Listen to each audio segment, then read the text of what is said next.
Washington, President Donald Trump and his surrogates and supporters attempted to distance the president from George Papadopoulos, a former foreign policy advisor who sought to connect the Trump campaign to Russian officials and then lied to FBI agents about dirt he was offered on Hillary Clinton, by belittling the 30-year-old man as a young, low-level staffer who had little access to the president. The public revelation of Papadopoulos' guilty plea Monday was a bigger bombshell than the indictment of Trump's former campaign manager Paul Manafort and longtime associate Rick Gates.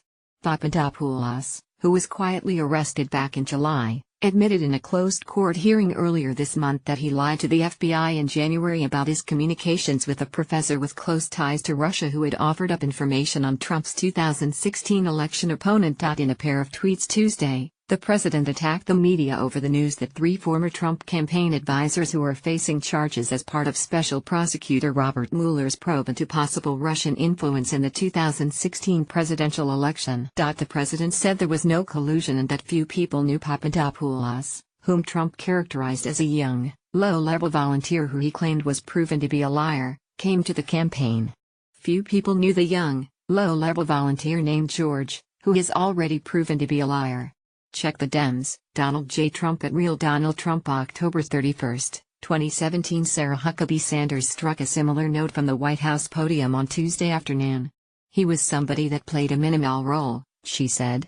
Michael Caputo, a former Trump campaign advisor, said on CNN that he had never heard of Papadopoulos, whom he diminished as the coffee boy. During a segment on his Fox News show, vocal Trump supporter Sean Hannity appeared to downplay the seriousness of Papadopoulos, admitting that he lied to the FBI due to the former advisor's young age at the time that the crime was committed.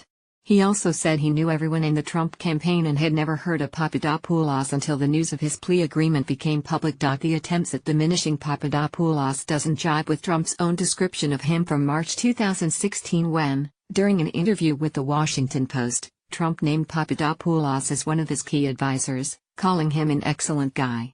That same month, Trump tweeted out a photo that shows him sitting at a table 4 seats away from Papadopoulos during a national security team meeting. That March 31, 2016, meeting comes up in court papers filed along with Papadopoulos' plea deal.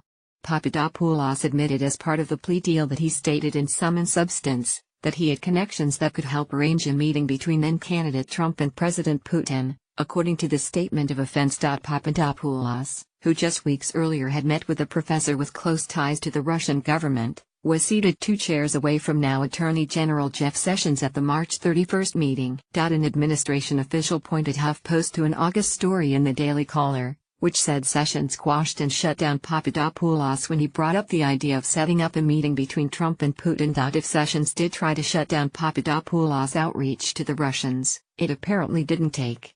Weeks later, on April 26, 2016, Papadopoulos met with the professor in London shortly after the professor had returned from Moscow. It was then that the professor told Papadopoulos that the Russians had obtained thousands of emails and dirt on then-candidate Clinton, according to the statement of offense.